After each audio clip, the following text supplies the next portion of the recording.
ક્રોધનો પરિવાર. સંતે સૌને પ્રશ્ન પૂછ્યો, સૌથી મોટો દુર્ગુણ કયો?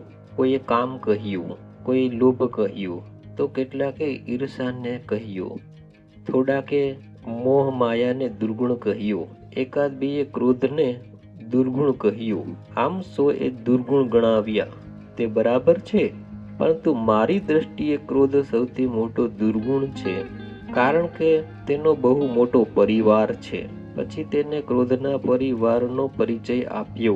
ક્રોધની બહેન છે જીદ, જે તેની સાથે જ રહે છે. બીજું, તેની પત્ની છે હિંસા, તે તેની પાછળ સંતાયેલી રહે છે. ત્રીજું, ક્રોધનો ભાઈ છે અહંકાર. ચોથું, ક્રોધનો પિતા છે ભય, જેનાથી સૌ ડરે છે.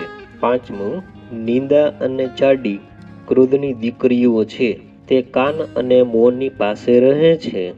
છઠ્ઠું, વેર ક્રોધનો દીકરો છે. સાતમું, ઈર્ષા આ પરિવારની બદમાશ બહુ છે.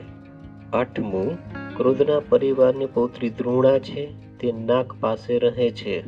ઉપેક્ષા ક્રોધની માતા છે. પછી સંતે કહ્યું, ક્રોધ સર્વ દુર્ગુણોનો જન્મદાતા છે.